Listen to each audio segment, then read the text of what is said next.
It seems my puzzles are too effortless for you, IPC Ambassador. I appreciate your words. And I see you put a lot of effort into welcoming me, Mr. Sunday.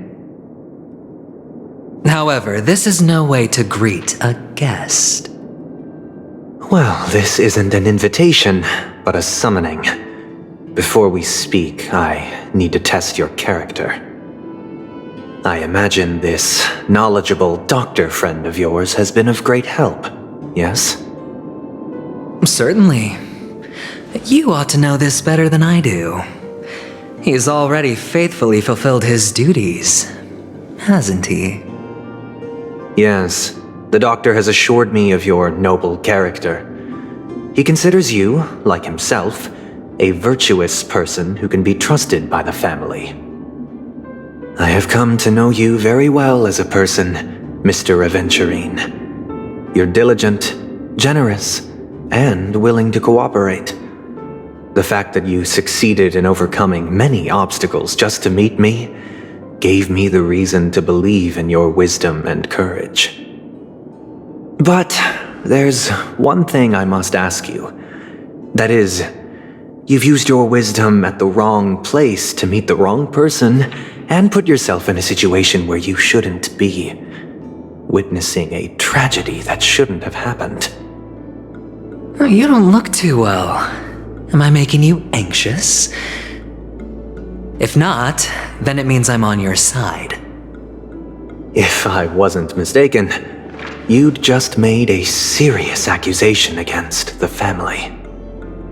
No, you weren't mistaken. For depravity is creeping in around you. Well, there's no need for us to be evasive. Let's talk about your sister. Your sister's talent is unrivaled in the world of show business. As you know, her voice has been out of tune since she returned to Penacony. What's more disheartening, she can't sing anymore. Who could be responsible for this? Many suspect the culprit is among the outsiders, but I know you hold a different opinion. Now your noble status has become a shackle, preventing you from apprehending the murderer and avenging your sister's death. You're feeling anxious because you're out on a limb. But don't worry, I'm on your side.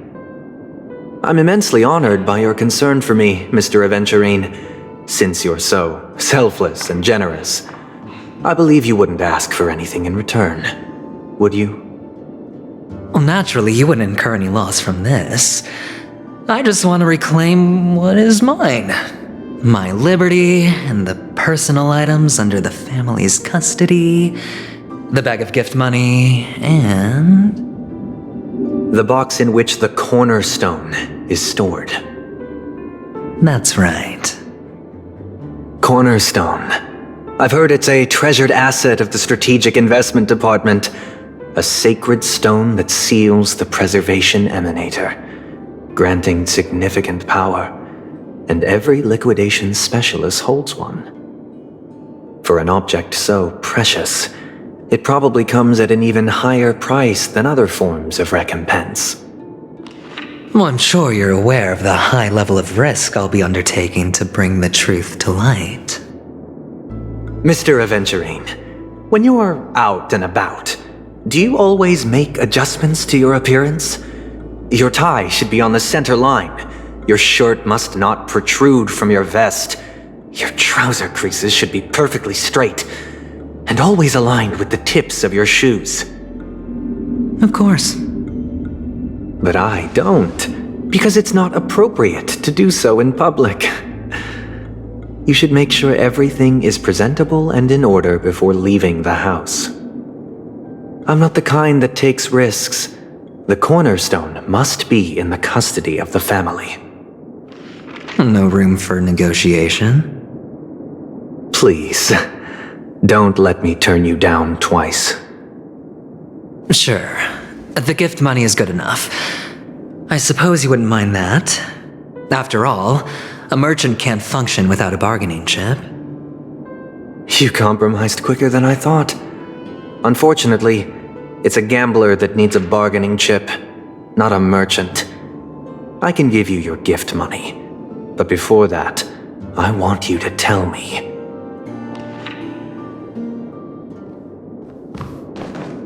The fact that you can decisively forsake the box you asked for, what exactly is stored in it?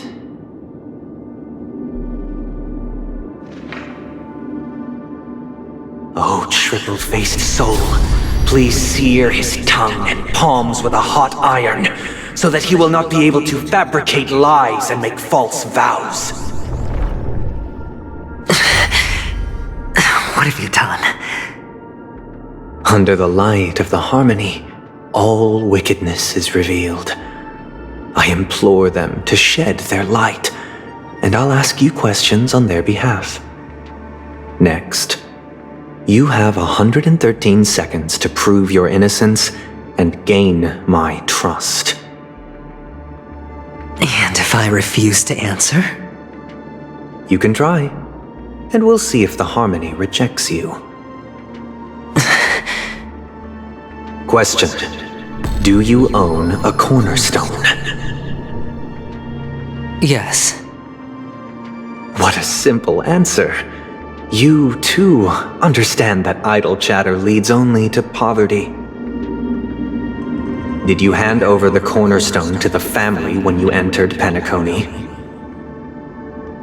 Yes. Does the cornerstone you handed over to the family belong to you? Yes. Is your cornerstone in this room right now? Yes. Is your memory free from any kind of tampering or deletion, encompassing but not restricted to the techniques of the Garden of Recollection? Yes. Are you an Avgin from Sigonia? Yes. You even know about that?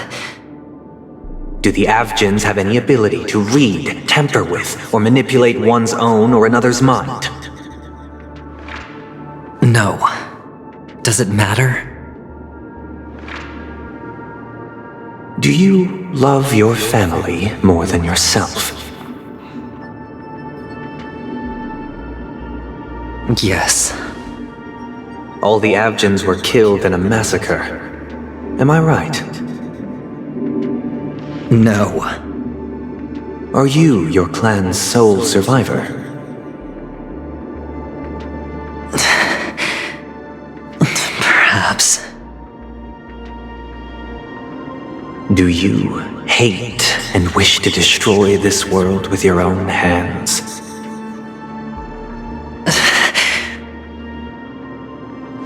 I don't know. Interesting. Now, the final question. Can you swear that at this very moment, the Aventurine stone is safe and sound in this box?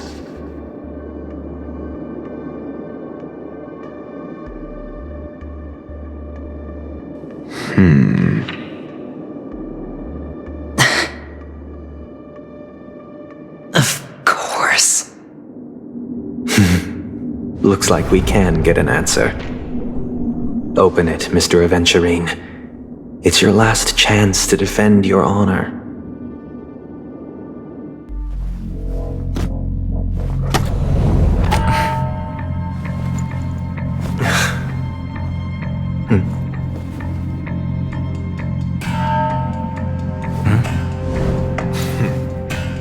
Please.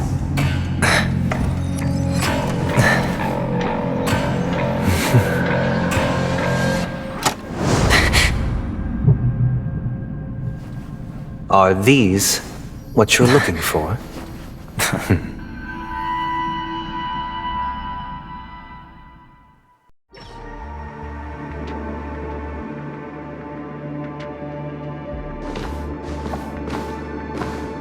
Since you came as promised, learned doctor, does this mean that you are willing to take the side of the family in this farce?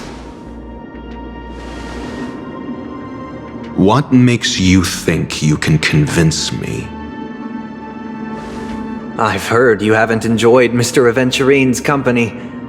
I also understand that you're an avid learner who sees the pursuit of knowledge above all. In that case, you ought to realize that a competent scholar knows their position and wouldn't forsake more vital matters for the sake of petty pride. If you agree to assist the family, I'll share our research findings on the Stellaron. You must be quite aware that, besides the family, no other faction is willing to share such information.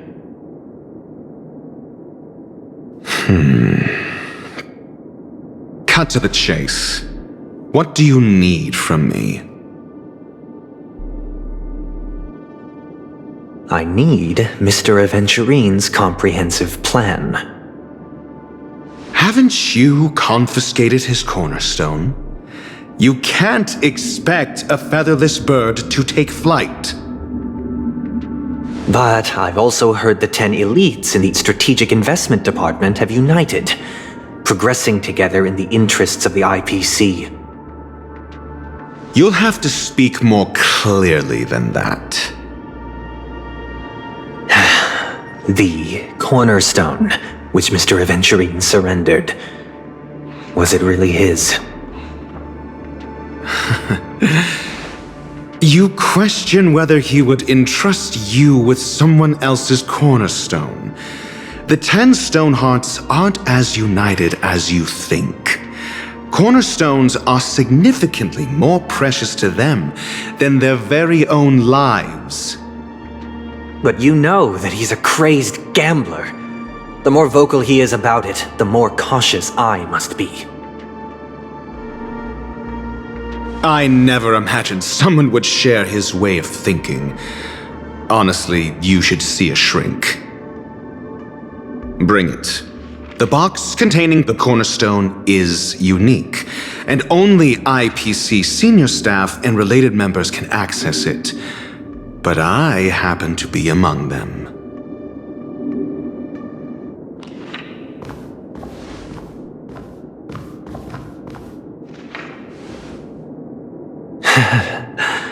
I appreciate it.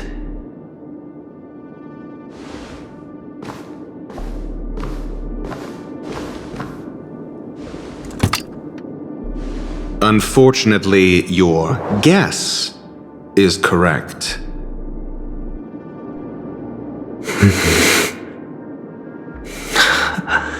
The golden stone. Its color and glow are similar to that of Klepoth's body. This is the very ruse he intends to use to fool you. He won't reveal to you that the 10 Stonehearts chisel their own will into the cornerstones, granting them an unparalleled radiance. And this golden statue is also known as Topaz, not Aventurine, and it belongs to Topaz. So, do you wish to confront him? Not at the moment. I'm more interested to know the location of his cornerstone. The safest place somewhere you'd never think of, because he never intended to hide it. In fact, that cornerstone has been in your hands from the very beginning.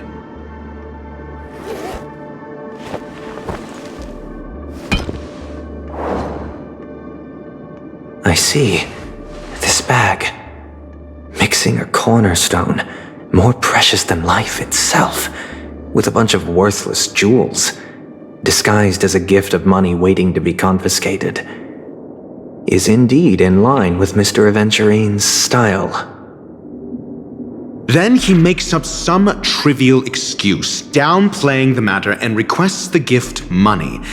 This is a gamble, one he's all too familiar with, betting on your single misstep, leading to a total loss. Learned doctor, I am grateful for your help. The family will surely reward a righteous person like you.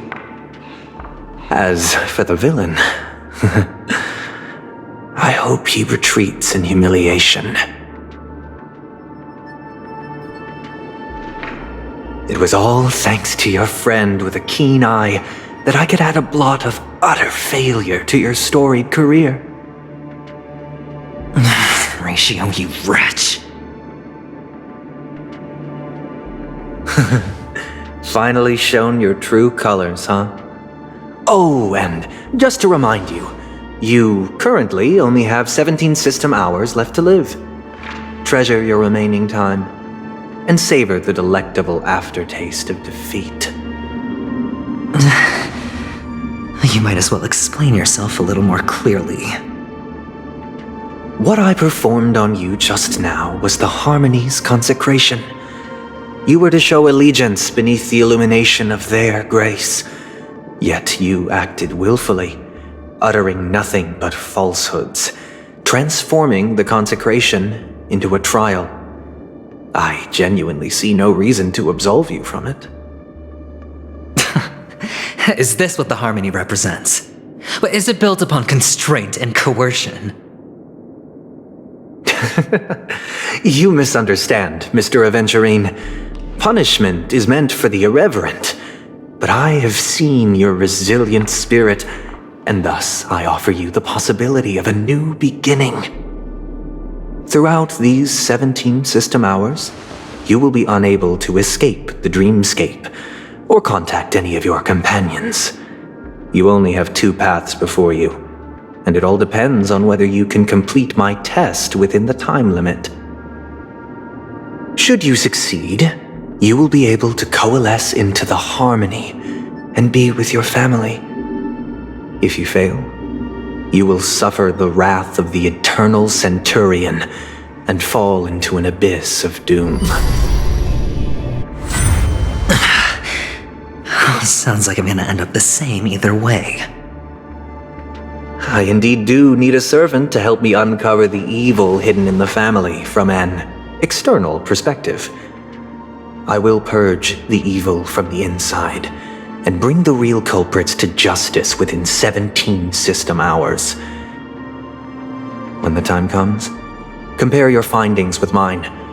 If both our findings align, or if you can provide me more insights, then they will truly be able to grant you mercy and honesty. Shameless hypocrites. You took everything from me and still demand the truth? That isn't fair. Your carnival reeks with the stench of cash. Nothing is achievable without it. This is meant to be an act of personal virtue, not requiring the family's support. Your bag is over there. Do as you please. I believe you can trade this bag of worthless jewels for everything you need. That's what gamblers excel at, isn't it? Off you go, Mr. Aventurine. You are free. I will wait here for your good news.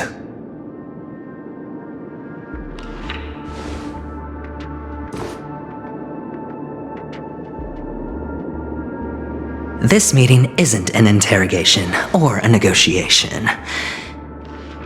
It's an outright execution. Why would I do that, Mr. Aventurine? I'm just wondering what a passerby who stumbled upon a scene of a murder could have found out. That's all. By the way, before you go, I have a personal question. What is it now? You